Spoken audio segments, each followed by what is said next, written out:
segundo Marcos. Glória ao Senhor. Naquele tempo, Jesus e seus discípulos atravessavam a Galileia. Ele não queria que ninguém soubesse disso, pois estava ensinando a seus discípulos. Ele dizia-lhes: o Filho do Homem vai ser entregue nas mãos dos homens e eles o matarão. Mas 3 dias depois, após a sua morte, ele ressuscitará. Os discípulos, porém, não compreendiam estas palavras e tinham medo de perguntar. Eles chegaram a Cafarnaum, estando em casa, Jesus perguntou-lhes: o que discutíeis pelo caminho? Eles, porém, ficaram calados, pois pelo caminho tinha discutido quem era o maior primeiro-ministro. Jesus sentou-se, chamou os 12 e lhes disse: se alguém quiser ser o primeiro, que seja o último de todos e aquele que serve a todos. Em seguida pegou uma criança, colocou-a no meio deles e, abraçando-a, disse: quem acolher em meu nome uma destas crianças, e a mim que estará acolhendo. E quem me acolher está acolhendo não a mim, mas aquele, Deus, que me enviou. Palavra da salvação. Glória a vós, Senhor.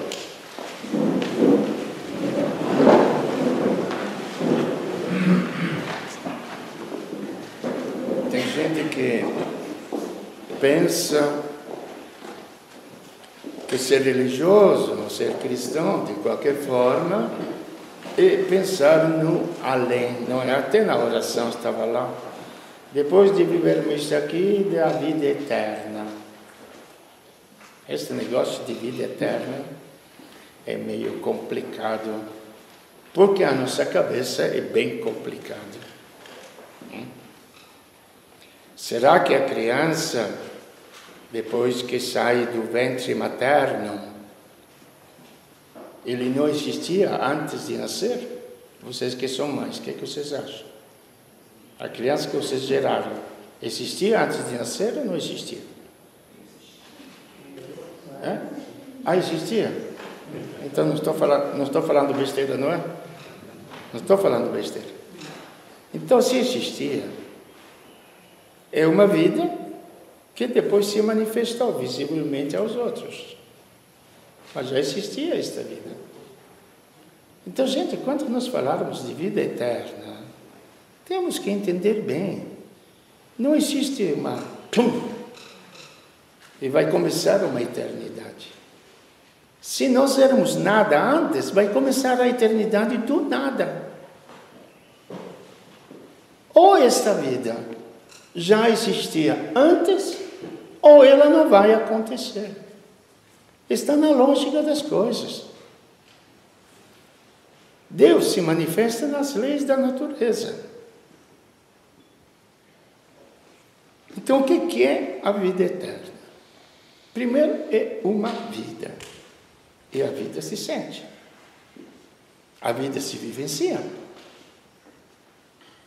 Tem vida das pedras, tem vida vegetal, que se desenvolve de acordo com o ritmo e as dimensões delas.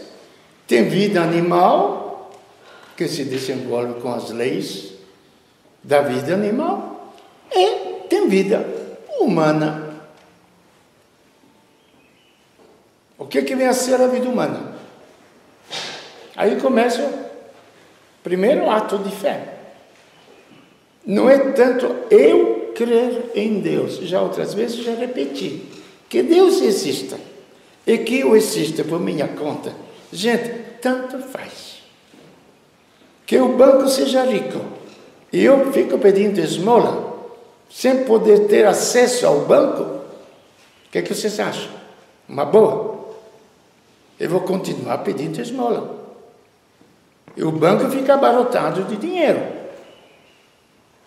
Então, assim, um Deus que seja estranho à vida humana é um banco que não distribui dinheiro para aqueles que têm fome.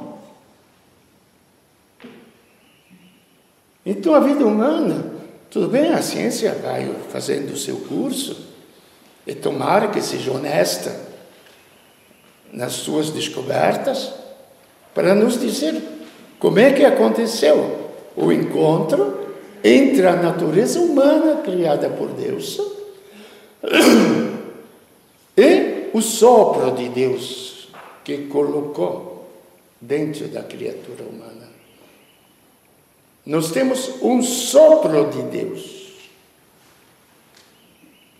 Nós não temos somente o espermatozoide e o óvulo de nossos pais. Aquele sopro dos homens. É vida que os homens conseguiram nos transmitir, e muitos de vocês transmitiram para seus filhos. É muito simples, muito claro, não vai além da natureza humana. E morre com a natureza humana. Em cada um de nós, aí vem, quero acreditar, acredite, não quero acreditar, porque muita gente fala, mas ninguém voltou de lá, quem que vai nos contar isso? Nunca ouviram falar isso, não? Já alguém falou para vocês? Já? Ninguém voltou de lá, mas que me interessa que os mortos voltem para cá? Não sei. Tem muita gente freia, mas por quê? Porque eu sou muito egoísta. Porque eu quero viver a minha vida. Eu quero viver intensamente. Então eu tenho que escolher a fé da minha vida. O sentido da minha vida. Por isso que eu abraço uma fé. Eu posso abraçar a fé do materialista, que o dinheiro vai me fazer rico. Então vou viver a vida inteira ganhando dinheiro. Porque aí eu vou me realizar como pessoa. E posso escolher um caminho de atleta, ser o primeiro no atletismo, etc. Vou escolher aquilo. Posso escolher outros tipos de vida. Compreende? Esta é a primeira pergunta para ser uma pessoa religiosa. Fora disso, gente, não existe religiosidade. Existem fantasias, tudo bem, sonhos, desejos, tranquilamente. Mas, repito, tudo isso aqui é como uma coisa que você sonha, deseja, o dia seguinte, quando acordou, sonhou que estava rico no país maravilhoso, etc. Quando acordou, cadê o país maravilhoso? Cadê a riqueza? Nada. A minha irmã me contou agora, quando a gente estava lá na Itália, que ela sonhou que tinha ganho 1 milhão de euros, 5 milhões de reais. Ganhou na loteria. Aí pegou o bilhete, quando acordou, foi no banco. Cadê o banco? O banco tinha falido. Assim são os sonhos da nossa vida, se não for apoiado na realidade. E assim se transforma também a religiosidade, o sentido da religiosidade. Que aquela pessoa é muito religiosa. Não sei, tem um termômetro para medir a religiosidade de alguém? Tem. É Jesus que nos ensina hoje qual é o termômetro. Manjaram bem o Evangelho, não? Então os apóstolos estavam junto dele. Ele não queria que o povo soubesse para não ver, porque ele queria dar aula para os apóstolos. Ele falou para ele, olha, agora eu vou para Jerusalém, eu vou ser cuspido, vou ser morto, vou ser assassinado. O que é isso? Tá bom, escutar. Mas o terceiro dia eu ressuscitarei, estarei convosco outra vez, junto. Coisa mais vista. Imagina você se o médico fala, tá bom, seu pai, sua mãe está doente, vai, deixa ela morrer, porque daqui a 3 dias eu vou ressuscitar ele. O que vocês acham? Vocês vão entregar o pai e a mãe... Eu não estou contando piada, não. Vocês podem olhar feio para a minha cara, mas não estou contando piada. Vocês não vão encontrar um filho, o pai, a mãe, para o médico que fala que daqui a 3 dias vai ressuscitar. Então, foi a mesma coisa. Jesus falou aos apóstolos, ele falou, não falaram, aqui está a Lelé da Cuca, mas mais ou menos. Aí eles mudaram de conversa. Chegou, Jesus se fez de surdo. Leia bem o Evangelho, tente de reviver o Evangelho, o que acontece, a cena, não? Vocês gostam muito de novelas ou de filmes, etc. A gente revive aquelas cenas do filme, então tente de fazer do Evangelho um filme, que vocês tentem de reviver. Sem precisar crer ou não crer, simplesmente reviver. Então Jesus fala isto, eles não entenderam nada. Chega em casa, os apóstolos estavam discutindo que o caminho era longo, não? Chega a Cafarnaum em casa, escuta, o que é que você estava discutindo lá no caminho? Quieto, silêncio. Por quê?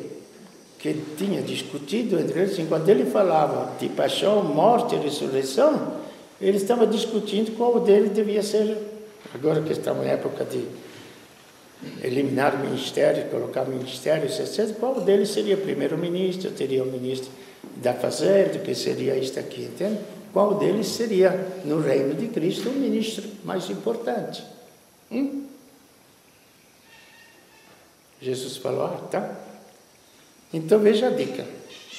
Aqui não é Freud, não é psicólogo, não é psiquiatra, não é ninguém que nos fala da vida. Nem sei as quantas teorias que tem sobre a vida humana. Teoria de reencarnação, que a gente tem que renascer. Como pesquisa maravilhosa, como inteligência também mais maravilhosa ainda, que dá um sentido à redenção da humanidade, porque pelas culpas passadas você tem que se purificar das culpas passadas e aí por diante.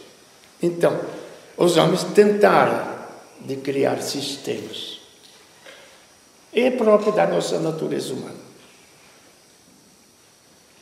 Teorias do homem pacífico, é que é a sociedade que faz o homem violento, não é? Mas ainda no mundo caótico de hoje, de trânsito, etc., que às vezes até a gente perde paciência quando alguém corta o caminho num carro, quase te assusta, ou quando você erra, que corta o caminho do outro também, entendeu? Aí, inventaram a teoria do índio simples, Rousseau, que falava que os índios eram o paraíso na terra, porque ele não sabia que os índios se autodestruíam outro, até diminuir as cabeças deles para guardar como troféu, aqui na Amazônia. Eram os famosos índios pacíficos, porque a sociedade que corrompe o ser humano. Ou é o ser humano que corrompe a sociedade? São duas opções. Ou somos nós que corrompemos o ambiente onde nós vamos. E vejo que são coisas muito práticas, muito reais. Aí vem o sentido da vida. Você quer ser o primeiro. É o que eu sempre falo até para as pessoas. Mas minha sobrinha pergunta, tio, mas por quê? Eu falei, vocês querem muito pouco na vida. É muito pouco. O que a vida pode me oferecer é muito pouco. Eu sou muito ganancioso. Então, uma vez estava no cursinho, porque o pessoal tinha administradores lá, tinha gente de banco, de engenharia, de gente simples também, tudo. Falei, olha, vocês são burros, para o pessoal. Como assim, Fred? São burros. Quanto que vocês ganham? 20%, 50%, 100%? É? Então vocês estão gastando a vossa vida à toa. O meu patrão paga 100 por 1. Eu trabalho 1 hora, ele me paga 100 horas. Frei, tem uma fábrica assim? Eles pensaram que fosse. Falei, tem, é a fábrica de Deus. Você coloca 1, Deus te dá 100. Então veja que a religiosidade é muito prática. É preciso entender o que é este 100 e os valores. É preciso entender daí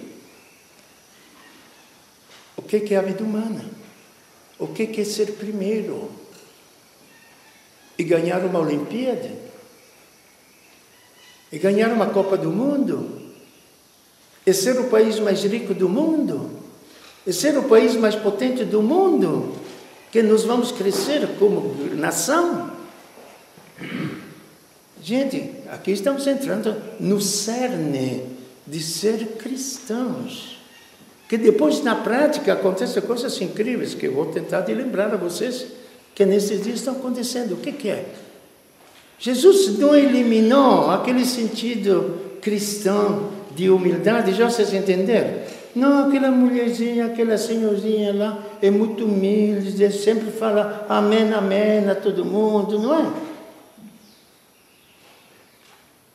Quantas vezes, quando eu tive que administrar também coisas humanas, tive que mandar embora um pedreiro, coisa, depois de tanta paciência, via, a uma certa altura, durante o dia, às 9 horas da manhã, pode pegar suas coisas, acerte suas contas e se mande.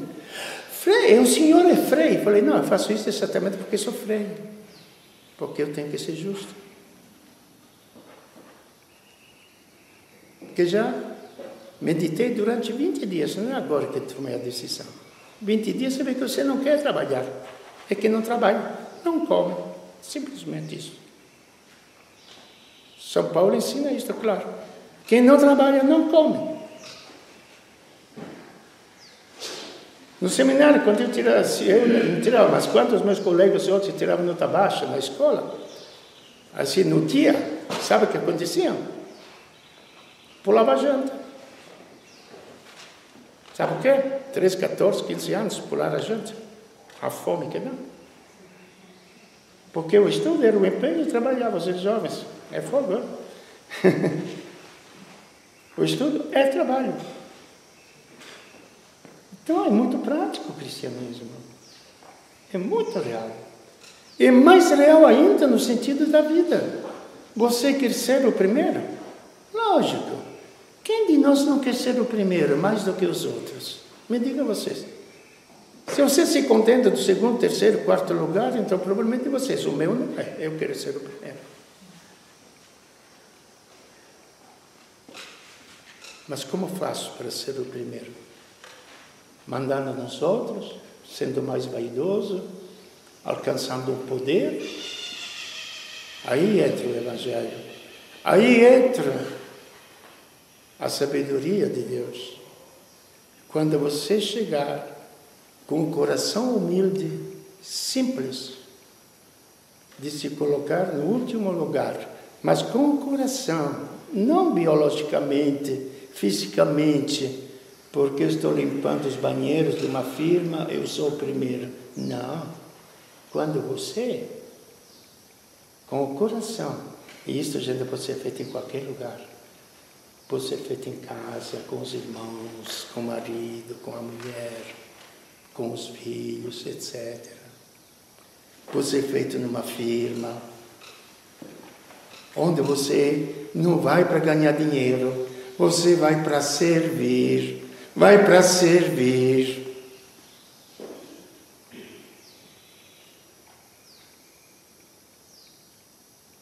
Eu lembro que eu guichê de um banco, as duas mulheres brigaram, nesses dias, assim, eu vi.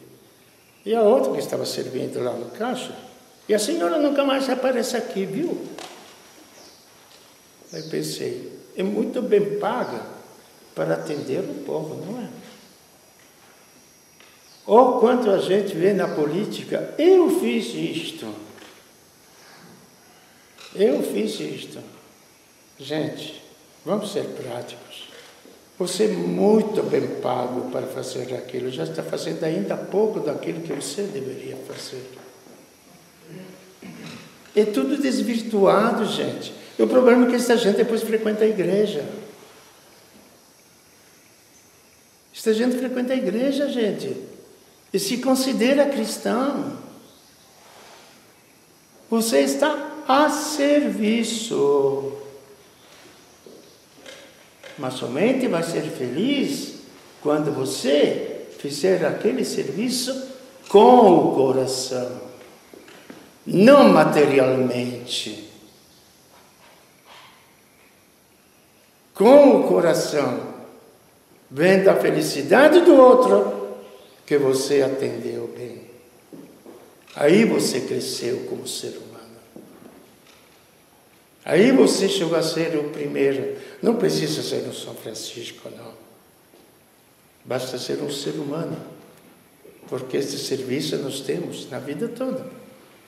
E aquilo que vocês estão vendo, que fiquei abismado nesses dias, na Hungria, os refugiados.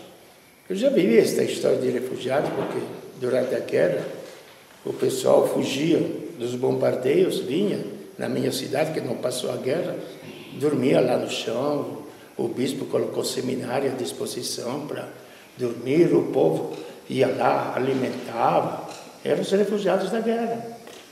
Já vivi, já sei o que é. Quando uma Hungria fecha as portas, dizendo que eles querem continuar a ser cristãos, não querem os muçulmanos, mas de cristianismo não tem nada. Se eles querem egoisticamente ser um país fechado, problema sim, mas não me venha dizer que para continuar a ser cristão. Cristãos, gente, vocês estão entendendo aonde que alcança a ideia cristã da vida? A nível pessoal, a nível familiar, a nível empresarial, a nível social. Esta é a revolução que Cristo trouxe. Para tanto, como podemos conseguir isto? O ser humano consegue? Não. Este é o grande problema.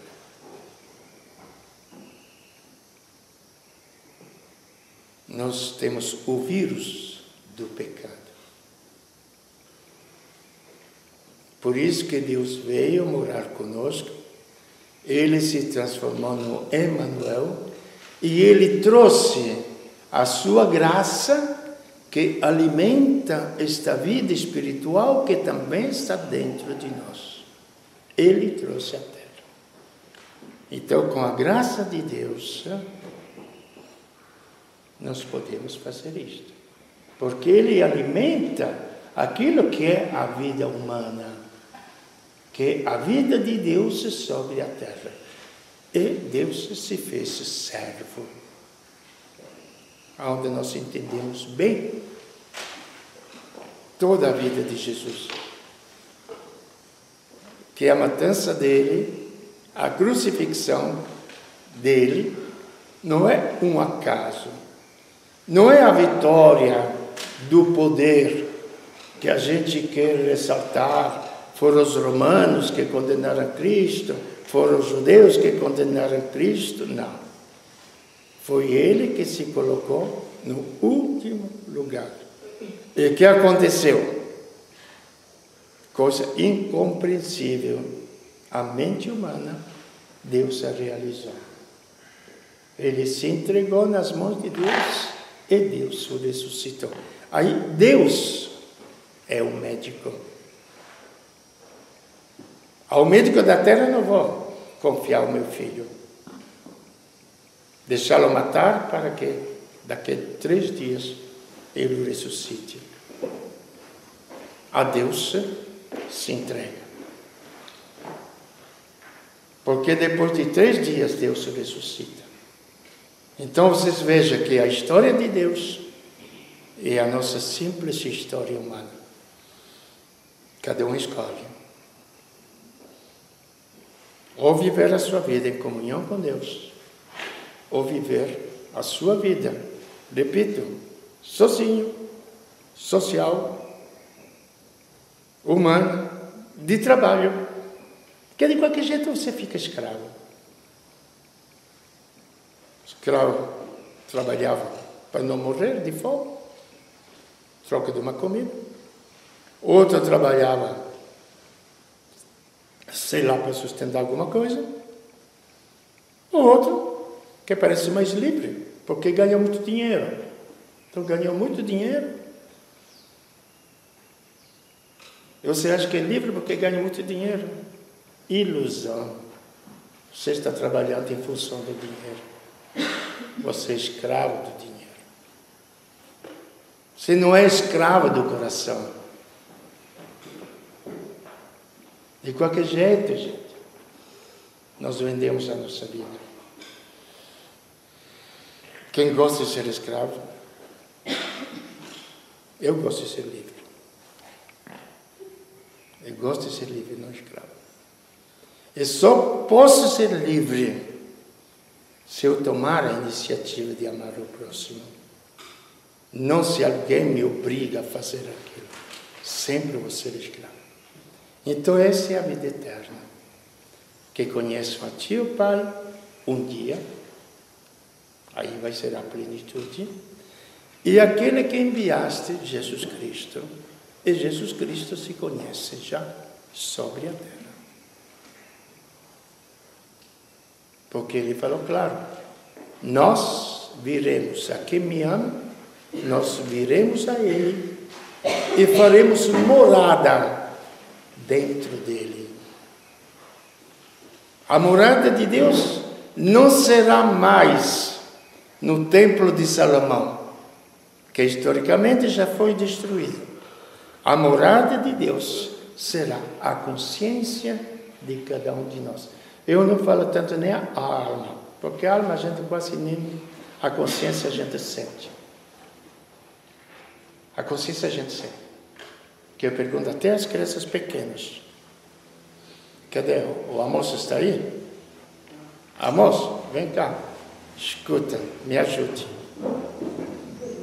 Não, porque a gente pensa que essas coisas são difíceis. Você de vez em quando está pronta, não? Uma outra vez. Agora, fala a verdade. Quando você se sente bem? Quando faz coisa boa ou quando faz coisa errada? Quando faz coisa boa. Precisa mais nada, não? Precisa mais alguma coisa, gente? Para vocês verem que a religiosidade não é tão complicada. E aumentando esta coisa boa, a gente vai se preencher de vida. Aí sim ficamos livres, não precisamos de mais nada. Porque quando você está com saúde, não precisa de roupa, não precisa de remédio, não precisa de nada disso aqui, não é? Mas se você está doente, o bicho pega. E como pega, não é? Então a vida é Cristo que habita